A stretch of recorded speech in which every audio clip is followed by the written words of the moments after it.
What would you do if you found a wallet that wasn't yours, with a handwritten note inside? Hello, everyone. Welcome back to English Stories and Listening Practice. If you're new here, please like, subscribe, and comment below from where you're watching. Your support helps us make more stories for B1 learners like you. It was a late spring afternoon.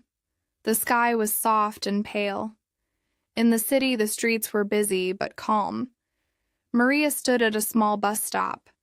She was waiting for the number 12 bus. She held her tote bag close and listened to the hum of cars. A gentle breeze moved her hair. She looked left, then right, and saw shops, cafes, and people hurrying by. She had just finished her part-time shift at the library. It was a long day of helping children find books. She felt tired, but happy. Now she was going home. She thought about dinner and an evening walk in the park. As she waited, she checked her phone. No new messages. She sighed and slipped her phone into her bag. Suddenly, she noticed something on the bench. A dark brown leather wallet lay near the edge. It looked worn but neat. Curiously, she stepped closer. The wallet was open. She saw cards, coins, and folded banknotes. Next to the coins was a small folded piece of paper. Maria felt a rush of surprise. She wondered, whose wallet is this? She looked around. No one was near the bench. She looked again at the busy street. People walked past without noticing the wallet. She thought, someone may be very worried right now. Maria sat down on the bench. She took a deep breath. She picked up the wallet carefully. The leather was soft under her fingers. She closed the wallet and held it in her lap. She opened it again and took out the folded note. It was small, about the size of a ticket. The wallet contained several credit cards. One card had a name, Alex Turner. Another card was a library card. It said City Central Library. Then there was a student ID with a photo of a young man. He smiled quietly. The ID said, University of Eastside. Maria thought, he must be a student here. He is probably very busy. Carefully, Maria opened the little paper. It was a note in neat handwriting. Meet me at the old clock tower.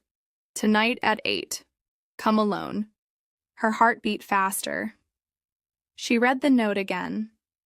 She thought, this is strange. Why is Alex sending a note instead of a text message? She looked around again. No one was nearby.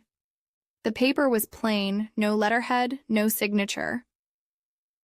Maria folded the note and put it in her pocket. She looked at her watch. It was 6:15 p.m. The old clock tower was in the town square about 20 minutes by bus. Maria felt a wave of questions. Should she keep the wallet? Could she give it back to the bus company? Might the owner come back for it? She thought about her options. She could try to find Alex Turner on social media. She might call the library and ask if they knew him. She should hand it in at the Lost and Found office. Or she might go to the clock tower tonight. She pressed her lips together. She felt torn. What is the right thing to do? She wondered. She closed her eyes for a moment and tried to think clearly. Maria had learned in school that you should do the right thing. She had helped people before. She felt that handing in the wallet was honest. But the note was intriguing. She could imagine a secret meeting. Who was the note for? Was it a game, a puzzle, or something serious? She remembered her mother's words. If you find something that is not yours, always try to return it. It's the honest path. At the same time, she felt a spark of excitement. Tonight, she could be part of a real mystery story. She smiled at the thought and then frowned. She knew she must decide soon. Maria looked around for someone she trusted. She saw an elderly man feeding pigeons nearby. He was wearing a fedora and a light coat. She thought, Grandpa John would know what to do. But she did not know his name. She considered talking to him, but she felt shy. Instead, she decided to call her best friend Layla. She took her phone from the tote bag and opened the contacts. Her thumb shook a little. She dialed Layla's number. It rang twice. "Hello, Maria," Layla said cheerfully. "How are you?" Maria explained quickly. "Layla, I found a wallet on the bus stop bench. The owner is Alex Turner. There's a note inside. It says, 'Meet me at the old clock tower, tonight at 8. Come alone.'" "What should I do?" Layla was silent for a moment. Then she said, "That is so mysterious. You should hand the wallet in first. But if you want the story, you might go and watch from a distance. Just for safety." Maria smiled at Layla's advice. "Okay, I think you're right. I should hand it in, but I might go to the clock tower too, just to be safe and curious." Layla laughed. "Promise me you'll be careful." "I promise," Maria said, hanging up. At 6:30 p.m., Maria arrived at the Lost and Found office in the bus station. She pushed the glass door. Inside, she saw a clerk behind the counter. The clerk was tall and wore a blue uniform. He greeted her with a nod. "Good evening. How can I help you?" he asked. Maria opened her bag and took out the wallet. "I found this wallet at the bus stop on 5th Street, she said. "I want to hand it in." The clerk took the wallet and smiled. "Thank you for bringing it here. We will log it in. Do you have your name?" he asked. "Maria Hassan," she replied. "You can contact me if someone asks about it." "Thank you, Maria. We appreciate your honesty," he said, writing in his logbook. Maria felt relief. She had done the right thing. But her mind returned to the note. She thought, "I should keep that note. It might tell me something." She asked, "Could I keep the note?" "I found it inside." The clerk paused. Then he nodded. "Yes, you may. We only need the wallet. You can keep the note." He opened a drawer, logged the wallet details, and handed her a receipt. Maria took the receipt and put it in her pocket. She left the office at 6:40 p.m. Outside, the city lights were turning on. The sky was deepening from blue to pink to purple. She walked to a nearby cafe. She thought she needed coffee and a moment to plan. She entered Cafe Amore and ordered a cappuccino. The barista smiled and asked if she wanted anything to eat. Maria shook her head. She paid and found a small table by the window. She placed the note on the table and reread it. "Meet me at the old clock tower. Tonight at 8. Come alone." She felt her heartbeat. She practiced saying the modal verbs aloud. "I should go to the clock tower. I might see something interesting. I could stay here and not go." She looked at the people in the cafe. A young couple chatted softly.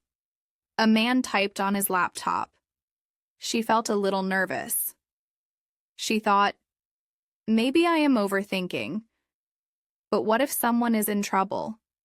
At 7:20 p.m., Maria left the cafe. She walked to the bus stop for Route 5.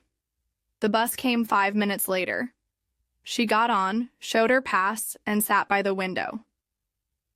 The ride took about 10 minutes. She watched streetlights and shop windows pass by. The city felt peaceful in the early evening. She arrived at the town square at 7:35 p.m. The old clock tower rose above the buildings. Its hands stood at 6:30. The tower was stone, with vines climbing the walls. Below, the square was quiet. A few street lamps lit the benches. She stepped off the bus and headed toward the tower. Maria walked across the empty town square toward the clock tower. The air was cool and a little damp. She felt a flutter of nervousness in her stomach. Around her, the stone benches were empty, and the lamps cast long, soft shadows. She checked her watch. 7:45 p.m. The note said, "Meet me at the old clock tower. Tonight at 8. Come alone." She thought, I should be here early so I don't miss anything. She found a bench facing the tower and sat down. She unfolded her coat and smoothed it over her knees.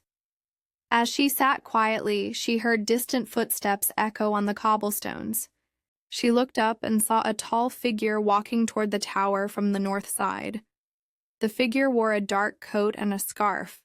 Maria wondered, could that be Alex Turner? She stood up and took a few cautious steps forward. The stranger paused and looked around. Maria's heart beat faster. The clock's minute hand moved slowly toward the 8.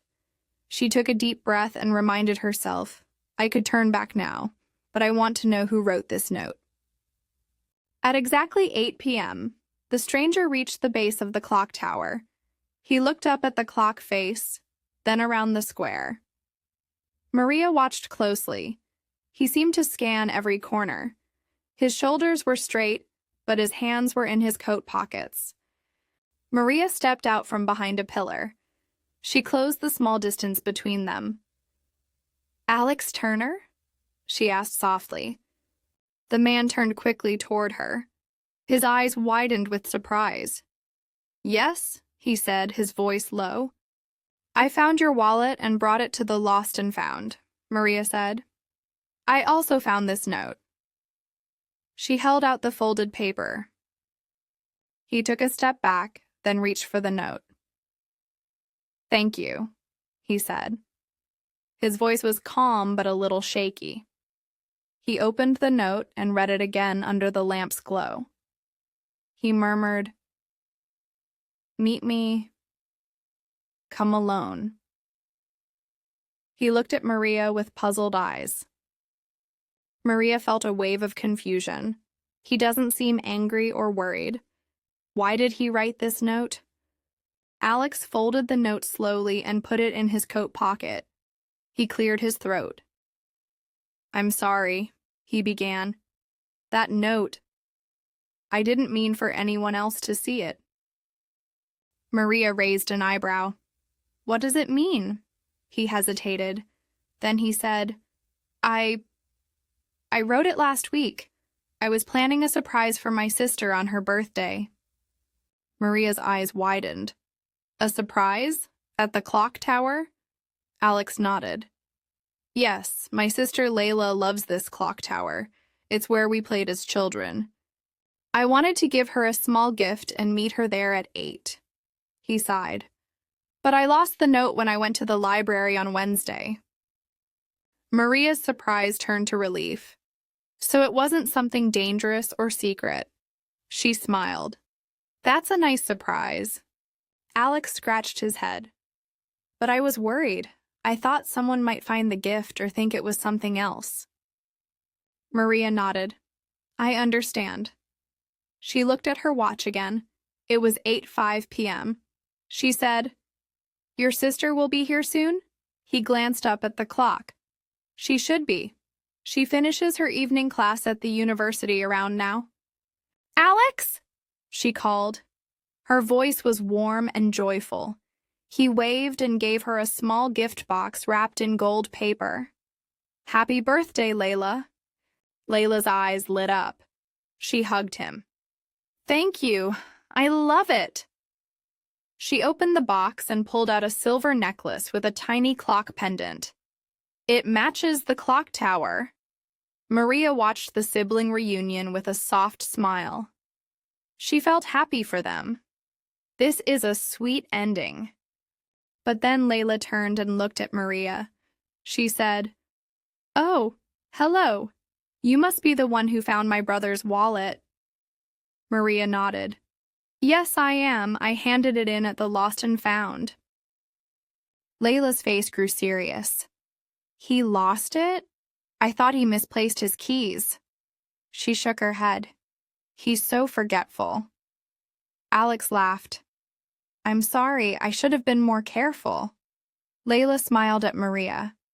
Thank you for returning it.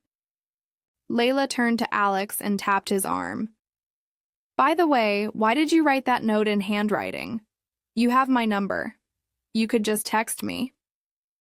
Alex looked at Maria, then back at Layla. He grinned sheepishly. I wanted it to feel special. A handwritten note felt more personal. Layla smiled and nodded. I love it. This is the best birthday surprise. Maria felt a warm glow in her chest. I'm glad I helped, she said softly. I'm happy everything worked out. Alex put his hand on his sister's shoulder. Thank you for keeping the note, Maria. It meant a lot to me. As they walked away, Maria thought about the words she used and heard. Alex should have texted her, but he chose to write a note instead. He could have lost the gift or the note forever. Layla might have missed her surprise if the note was lost. She realized that modal verbs help us talk about advice, possibility, and permission. She smiled, thinking, this was a good lesson beyond the story. Maria reflected on the tenses in the story. She found the wallet at the bus stop. Past simple. She has returned the wallet to lost and found. Present perfect. Alex wrote the note last week. Past simple. He has planned the surprise since Monday. Present perfect. She understood that the past simple describes completed actions at a specific time, and the present perfect connects past actions to the present. Maria waved goodbye to Alex and Layla as they disappeared into a side street. The lamps glowed softly, and the clock tower chimed 8 times in the cool night air. She felt content. She had solved the little mystery and helped someone in need. She turned and walked toward the bus stop, thinking, I might take a different bus today. She smiled and whispered, that was a night to remember. Maria left the town square and walked down the lantern-lit street. The air smelled of blooming jasmine. She thought about the evening's events, finding the wallet, meeting Alex, and seeing the surprise. She felt happy and tired.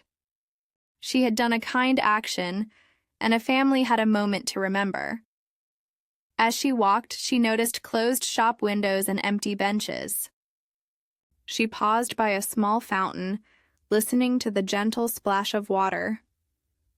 I should head home now, she thought, but I could enjoy this moment for a little while longer. While she sat by the fountain, Maria reviewed the modal verbs she had used.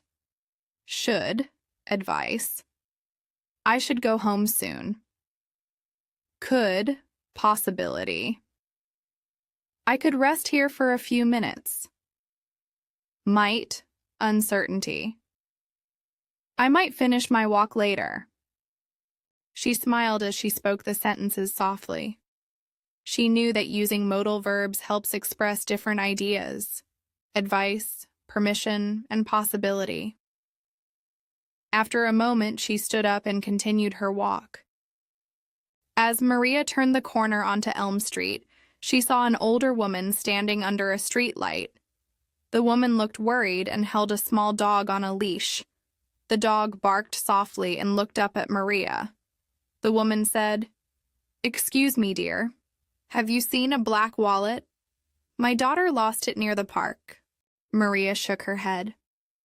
"I'm sorry, I found a brown wallet at the bus stop, but it's with the lost and found." The woman sighed with relief.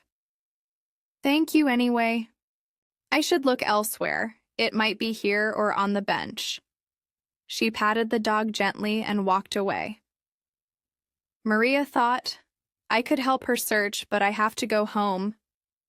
She waved and said, "Good luck," and walked on. Maria thought about the tenses again. Past simple. She found the wallet. Present, perfect. She has helped someone tonight. She realized that the present perfect connects past actions to now. She felt proud that she has made a good choice today. At the next corner was her bus stop. She waited 5 minutes for the number 8 bus. When it arrived, she got on and took a seat by the window once more. She looked at her reflection in the glass as the city lights flashed by. She felt reflective, yet calm. The comfortable hum of the bus engine helped her think. I should plan my day for tomorrow, she thought. I might write in my journal about this evening. Maria pulled out a small notebook from her bag. She wrote, "Return to work at the library. Review my English notes on modal verbs. Call Layla and tell her about the surprise." She smiled as she wrote. Then she used the present perfect in her diary. I have learned that helping others is rewarding. She closed the notebook and put it away. The bus stopped near her apartment building. She got off and climbed the steps to her flat. Inside, her cat, Luna, greeted her with a soft meow. Maria knelt and stroked Luna's fur. The cat purred. Maria said, I should feed you now. She prepared a small bowl of food and watched Luna eat. After that, she sat on the couch and took off her coat. She looked at the clock on the wall, 9:15 p.m. She thought, I might read a book before bed. She picked up her favorite novel and opened it to the next chapter. Before she read, Maria reviewed the story's grammar. Modal verbs, should, could, might, past simple for finished actions. Found, walked, met. Present perfect for actions with present relevance. Has brought, have returned. She spoke aloud one more example of each.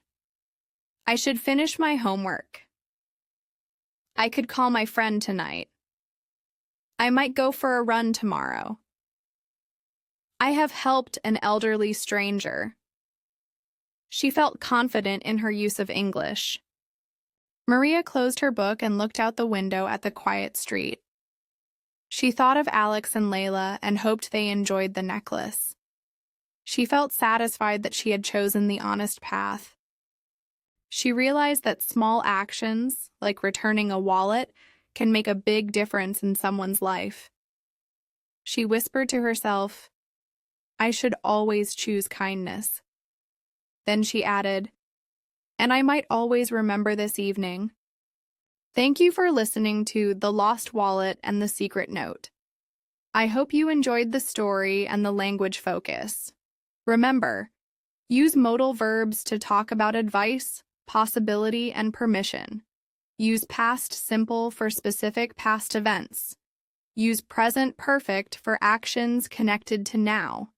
If you liked this video, please like, subscribe, and comment below from where you're watching. What would you do if you found a wallet with a secret note? Let us know in the comments. See you next time on English Stories and Listening Practice. Goodbye.